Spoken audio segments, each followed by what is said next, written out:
নমস্কার বন্ধুরা, কেমন আছো? নিশ্চয়ই ভালো আছো। আমিও ভালো আছি। আজকে একটা মাংসর প্রিপারেশান তোমাদের দেখাবো। মাংসটা হলো ভেড়ার মাংস। ভেড়ার মাংসর একটা রান্না তোমাদের দেখাবো। একটা দেখিয়েছিলাম, আবার একটা দেখাচ্ছি। ইন্ডাকশানে কড়াই বসিয়ে দিয়েছি, এবার সর্ষের তেল দিচ্ছি। 1 কিলো মাংস আছে, সেই বুঝে তেল দিতে হবে। তেলটা আমি একবারেই দিয়ে দেবো, বারবার দেবো না। 1 কিলো মাংস যতটা তেল লাগবে সেই বুঝে তেলটা তোমাকে দিতে হবে। তেলটা গরম হোক। এই তেলের মধ্যে 1 চামচ ঘি দেব।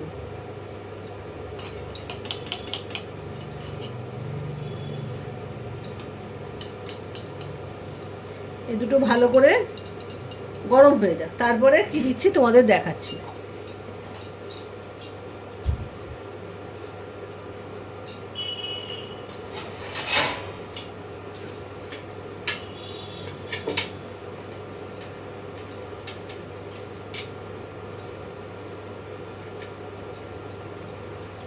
তোমাদের দেখিয়ে দিই মাংসটাকে। এই যে 1 কিলো মাংস আছে, এই মাংসটাকে নুন আর হলুদ দিয়ে প্রেসারে সেদ্ধ করে নিয়েছি, সিটি মেরে নিয়েছি কটা, যাতে মাংসটা নরম হয়ে যায়, তাড়াতাড়ি রান্নাটা হয়ে যাবে। দেখো নরম হয়ে গেছে, আমি হাত দিয়ে তোমাদের দেখাচ্ছি।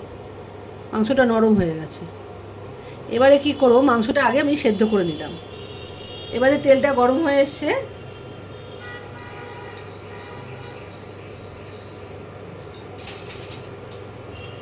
এবারে এই তেলের মধ্যে একটু তেলটা গরম হবে, এই তেলের মধ্যে মাংসগুলোকে আমি ভেজে নেব।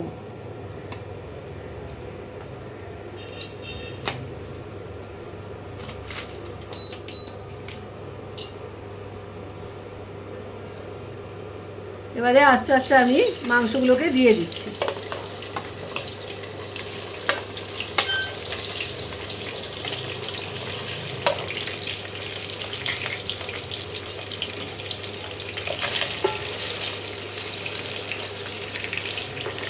দুবারে ভাজা হয়ে যাবে।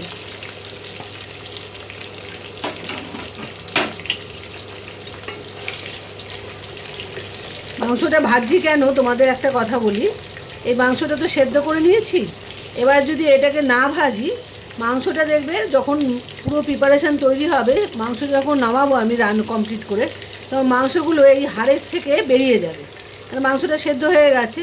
আর এই তেলের সঙ্গে ভেজে নিলে মাংসটা কিন্তু যেরাম আছে সেরামই থাকবে, কোনো একটুও মাংস হাড় থেকে মাংস আলাদা হয়ে যাবে না।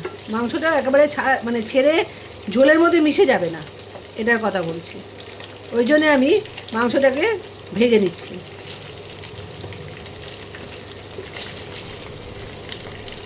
এই ঝোলের মধ্যে মাখা মাখা হয়ে যাবে সেটা হবে না, একেবারে মাংসটা যেরাম আছে দেখছো সেরামই থাকবে। ওই জন্যে মাংসটাকে হালকা করে একটু ভেজে নিতে হবে।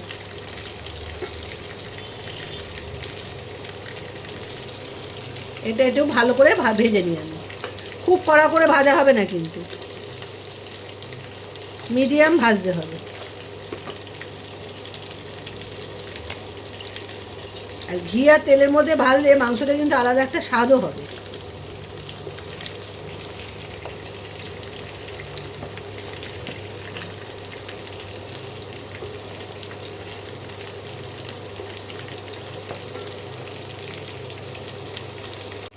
ভাজা ভাজা হয়ে এসছে, এবারে আমি এটাকে তুলে নেব।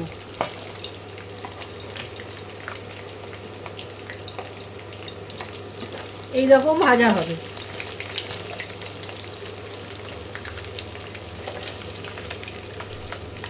এবারে আমি তেল থেকে আস্তে আস্তে মাংসগুলোকে তুলে নিচ্ছি।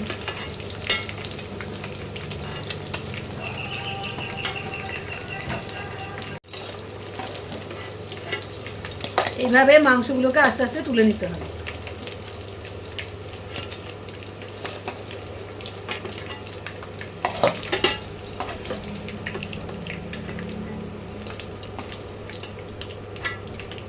এই দেখো প্রতিটা মাংসকে আমি ভেজে নিয়েছি। এবার এই তেলের মধ্যে দুটো গোটা শুকনো লঙ্কা, জিরে আর গোটা গরম মশলা এই ফোড়নে দিলাম। এটা দিয়ে একটু সুন্দর গন্ধ বেরোলে আমি পেঁয়াজ কুচি দেব।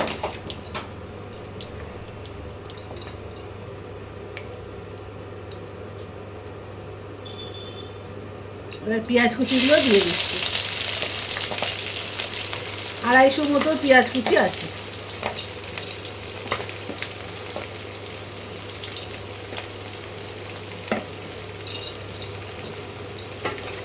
পেঁয়াজগুলোকে একটু ভাজা ভাজা করে নিই, কাঁচা গন্ধটা চলে যাওয়া অবধি।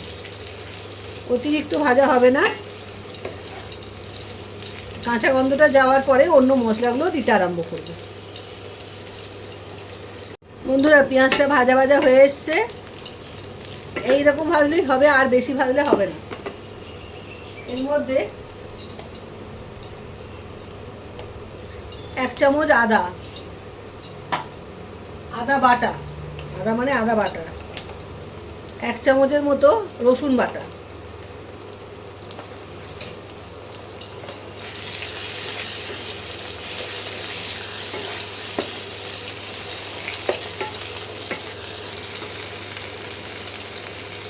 দুটো টমেটো কুচি,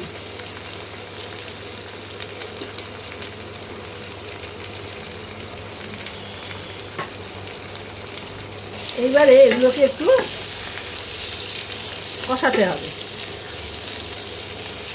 আর এর মধ্যে স্বাদ মতো, মাংস যখন সেদ্ধ করেছিলাম তখন তার মধ্যে অল্প নুন দিয়েছিলাম, আর এখনও নুনটা বুঝে দেবে যাতে নুনটা বেশি না হয়। নুনটা দিয়ে দিলাম যাতে টমেটোগুলো তাড়াতাড়ি নরম হয়ে যায়। শুকনো মশলাগুলো একটু বাদে দেবো, একটু নরম হয়ে যাক, তারপরে শুকনো মশলাগুলো দেব। বন্ধুরা, এইবার এগুলো একটু মানে কাঁচা গন্ধটা চলে গেছে। এবারে আমি শুকনো মশলাগুলো দিয়ে দেবো। 1 চামচ ধনে গুঁড়ো,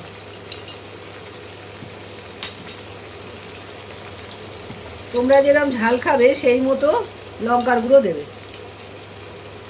আমি 2 চামচ দিলাম, ছোটো চামচে 2 চামচ। আন্দাজ মতো হলুদ গুঁড়ো,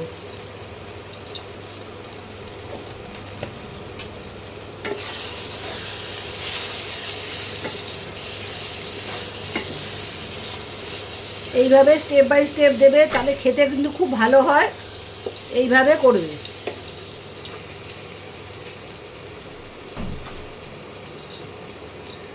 আর কাশ্মীরি লঙ্কার গুঁড়ো দিলাম, দেবো এবারে 2 চামচ দেবো কাশ্মীরি লঙ্কার গুঁড়ো। কালারটা খুব সুন্দর আসবে। মাংসটা তো 1 কেজি মাংস আছে, ওই জন্য আমি 2 চামচ দিলাম।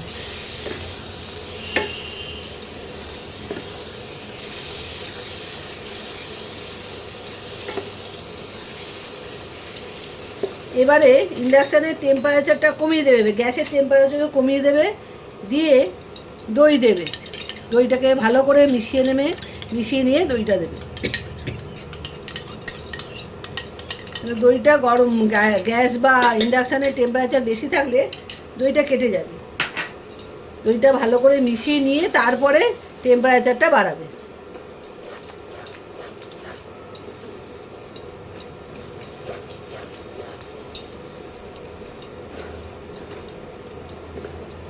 এইবারে টেম্পারেচারটা বাড়িয়ে দেবো। তাই ভালো করে কষাতে হবে।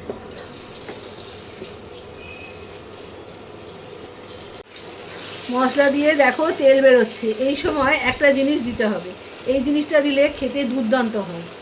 1 চামচ গুঁড়ো দুধ, এটা দিয়ে ভালো করে কষিয়ে নিন।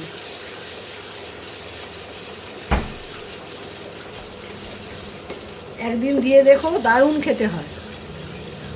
এইবারে আবার কষাতে হবে। অল্প কিছুটা ধনেপাতা দিয়ে দিলাম, আবার কিছুটা রেখে দিলাম, পরে দেব।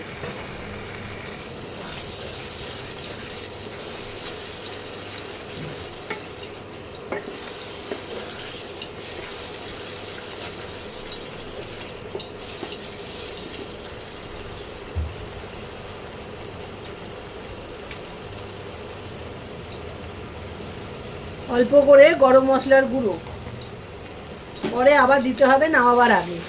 এখন অল্প দিলাম, আবার পরে অল্প দেবো।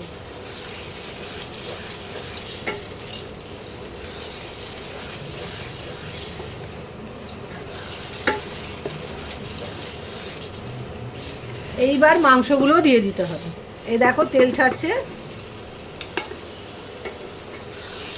তেলটা যখন ওপরে উঠে আসবে, আস্তে আস্তে দেখবে তেলটা ওপরে উঠছে, তখন তোমরা মাংসটা দিতে হবে। এই দেখো তেলটা ওপরে আসছে, এইবারে মাংসগুলো দিয়ে দেবো।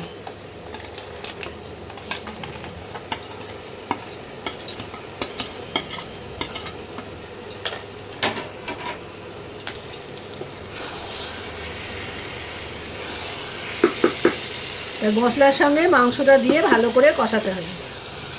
আর মাংস সেদ্ধ করার জলটা এই সময় অল্প অল্প করে দিতে হবে।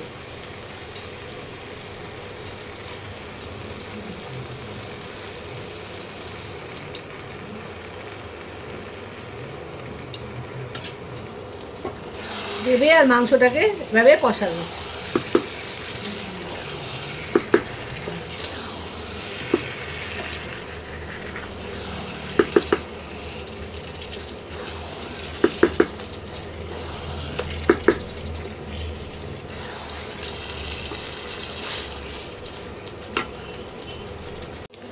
বন্ধুরা, মাংসটা দেখো ভালো করে কষানো হয়ে গেছে।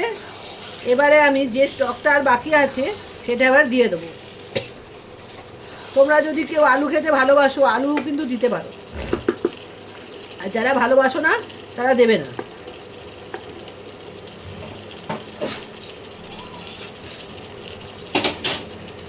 এবার আমি বাকি স্টকটা দিয়ে দিচ্ছি।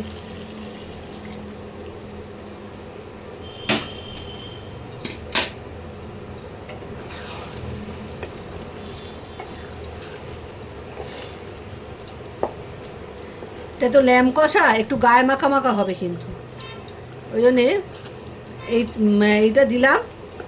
যদি লাগে তাহলে বাকি স্টকটা দেবো, না হলে স্টকটা অন্য কোনো কাজে লাগিয়ে দেবো। মাংসটা তো সেদ্ধ আছে, বেশি দিয়ে মাংসটা একেবারে গলে গেলে খারাপ লাগবে খেতে, সেজন্য অল্প দিলাম। একটুখানি সেদ্ধ হোক, তারপর তোমাদের আবার দেখাবো নামাবার আগে। বন্ধুরা, ল্যাম কষা রেডি। এই দেখো সামান্য অল্প ঝোল আছে, এটাও আস্তে আস্তে কমে যাবে। এবারে গরম মশলার গুঁড়ো দিয়ে দিলাম, আর ধনেপাতা কুচি।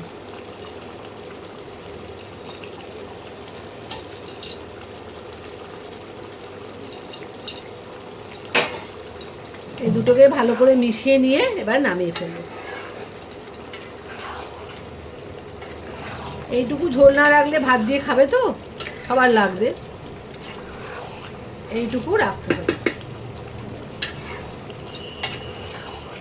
ঠান্ডা হলে একটু তো কমে যাবেই ঝোল, তখন গায়ে মাখা মাখাই হয়ে যাবে। এবার আমি নামিয়ে ফেলি, নামিয়ে ফেলে তোমাদের দেখাচ্ছি। বাটিতে ঢেলে ফেলেছি, রেডি ল্যাম কষা। দেখো কেমন লাগছে তোমাদের। তোমরা পুরো ভিডিওটা দেখো, দেখে রান্নাটা করে খেও, দুর্দান্ত খেতে হয়। পোলাও দিয়ে বলো, সাদা ভাত দিয়ে বলো, সব কিছুতেই দারুণ খেতে হয়।